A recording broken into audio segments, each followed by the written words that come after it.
guys, welcome back to my channel. If you're new here, welcome. Make sure you hit that like and subscribe button for more fun physics content.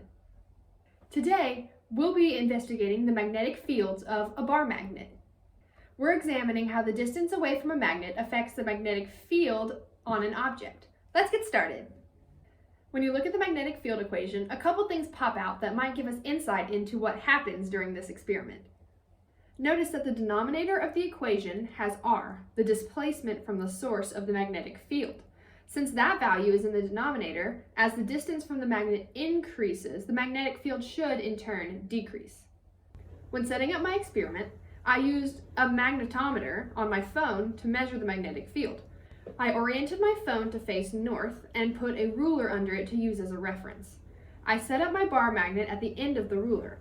I then calibrated the position of my phone, positioning it where the x and y axis of the magnetic field was at its minimum.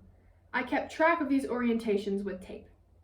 I then began to track the distance at certain magnetic field intervals in my experiment, those being 20, 70, 120, 170, and 220.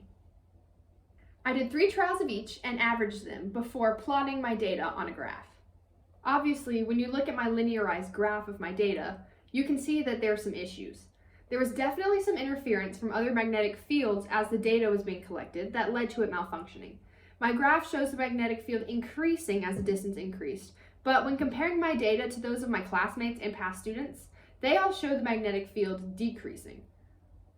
Upon reflection of my experimental setup and procedures, I realized that a lot of this discrepancy might have come from the fact that I moved my laptop close to the magnet and to my phone sensor halfway through the experiment. Since my laptop makes its own magnetic field, that could have come into interference with my data collection.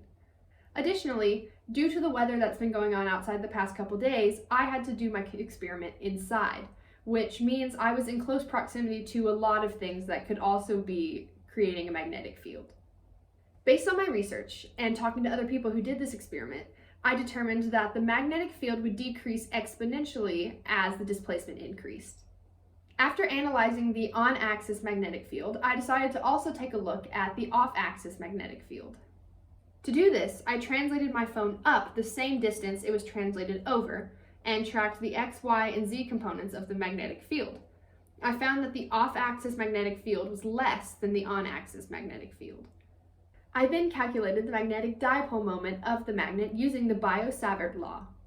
I used the slope of my line of best fit as n in the equation and solved for the constant k, and used that value to solve for the dipole moment. Since the measurements were taken on axis, the following equation can be used. When solved, I found that the magnetic dipole moment was 77,525.05. Of course, this value is very off because of my data, but the process is still the same. After determining this value, I created a model in GlowScript to represent the data. Thankfully, one of my friends allowed me to use their data instead when I was writing my GlowScript, so we can see the actual relationship that's taken place. When creating my model, I inputted the constants I was given and those I solved for and created arrows to represent the magnetic fields at different points in and around my magnet. I also had my code calculate the net vector magnetic field of the off-axis position. When I ran my model, this was the result. You can see the magnetic field coming out of the right end, the positive end of the magnet, and curving around to meet the other end, the negative end of the bar magnet. So before we finish up for the day, I wanted to do a little Q&A with y'all to see if you have any questions about anything I've been doing in my lab. I see Olivia Ellen has asked, why did you have to compensate for magnetic north in your experimental setup? That's a great question, Olivia. I compensated for magnetic north because that ensured that the x component of my magnetic field was as close to 0 as possible before I added it near the magnet. This allowed the values to be as accurate to the actual magnet as possible.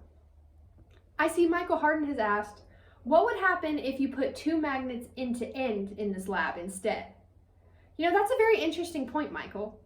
If I were to add another magnet to the one currently in the experiment, the magnetic field would increase, although it wouldn't exactly increase by double. Well, that's all I have for today, guys.